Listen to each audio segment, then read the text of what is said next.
Next topic છે કર્ણક સ્વેડ. કર્ણક સ્વેડની આગળ આપણે ભણ્યા કર્ણનાદ. તો કર્ણનાદની અંદર શું હતું કે ભેરી મૃદંગ આ બધા અવાજ સંભળાતા હતા. જ્યારે કર્ણક સ્વેડની અંદર અવાજ જે છે અલગ હશે, પ્લસ સબ્જેક્ટને સંભળાતા અવાજ તો અલગ છે જ, સાથે સાથે એની પેથોજીનેસિસ પણ અલગ છે. ત્યાં આગળ જે છે ત્રિદોષ પ્રકોપના કારણે જે છે વિવિધ પ્રકારના અવાજ આપણને સંભળાતા હતા. પરંતુ અહીંયા વાતનું જે ઇન્વોલ્વમેન્ટ છે, કઈ રીતના વાત જે છે ઇન્વોલ્વ થાય છે, પ્રકોપ થઈ અને કઈ રીતના ડિઝીઝની પેથોજીનેસિસને ક્રિએટ કરે છે તે આપણે સમજવાનું છે. પ્લસ આગળ આપણે જોઈએ કે કર્ણક સ્વેડ અને કર્ણનાદ વચ્ચે આપણે ડિફરન્સ પણ જોઈએ, જેથી કરીને કોઈ ડિફરન્શિયલ ડાયગ્નોસિસ કરતી વખતે આપણને એ બંને વચ્ચેનો આપણને નાનામાં નાનો ભેદ આપણને ખબર પડે.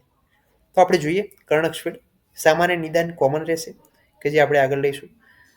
પેથોજીનેસિસ વિશે વાત કરીએ તો પેથોજીનેસિસની અંદર કીધું છે કે શ્રમાત એટલે કે જે શ્રમ કરે છે, જે વધારે એક્ઝર્શનલ વર્ક કરે છે.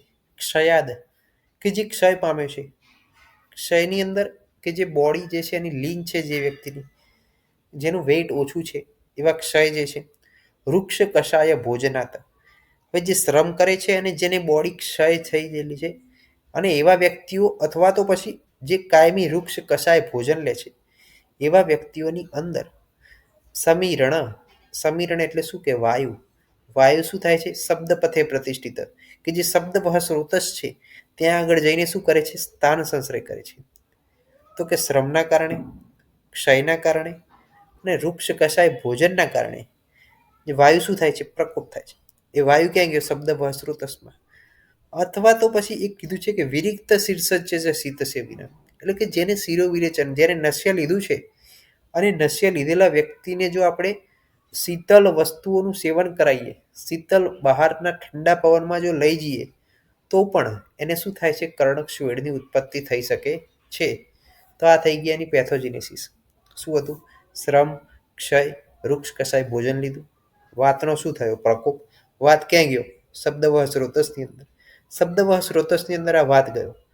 બીજી એક પદ્ધતિ હતી વિરિક્ત શીર્ષક છે શીત સેવીને, એટલે કે જેને નશ્ય લીધું છે ને આપણે ઠંડા પવનમાં એને લઈ ગયા, અથવા તો એને આપણે આઈસ્ક્રીમ ખવડાવી દીધી, તો ઠંડી વસ્તુઓના સેવનથી શું થયો વાતનો પ્રકોપ થયો, અને વાતના પ્રકોપના કારણે વિવિધ અવાજ ઉત્પન્ન થયા, અને એને શું કીધું કર્ણ સ્વેડ.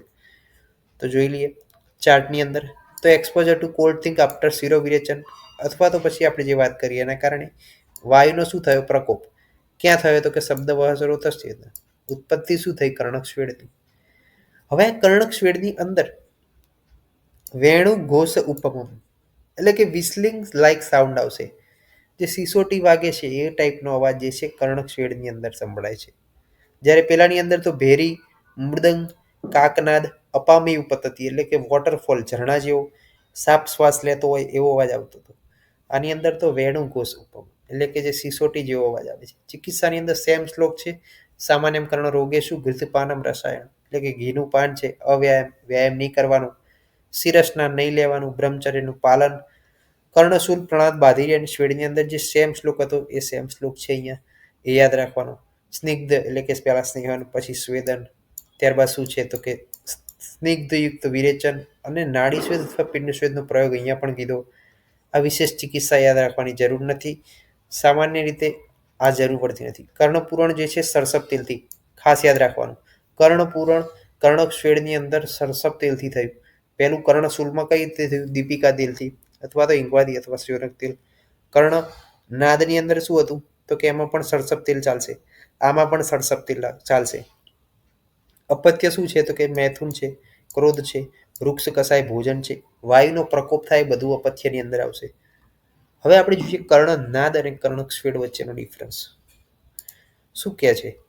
તો કે કર્ણનાદ જે છે એ વાતના કારણે છે, જ્યારે કર્ણસ્વેડ જે છે ત્રિદોષના કારણે ઉત્પન્ન થાય છે. હવે આની અંદર શું થાય છે તો કે ડિફરન્ટ કાઇન્ડ ઓફ નોઇઝ, ભ્રી, મૃદંગ, કાકનાદ, પછી અપામી પદ્ધતિ, સર્પમ, સ્વસતી, અને આની અંદર શું છે વેણુ ઘોષ, એટલે કે વિસ્લિંગ, સિસોટી જેવો અવાજ ઉત્પન્ન થાય. આની અંદર નિદાન શું હતા? કર્ણનાદની અંદર સામાન્ય નિદાન હતા.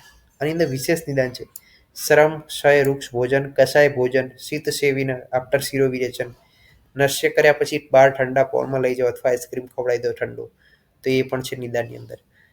કર્ણનાદ જે છે એની ટ્રીટમેન્ટ ના થાય તો બાધિર્ય થાય, કર્ણસ્વેદની ટ્રીટમેન્ટ ના થાય તો બાધિર્ય ના થાય.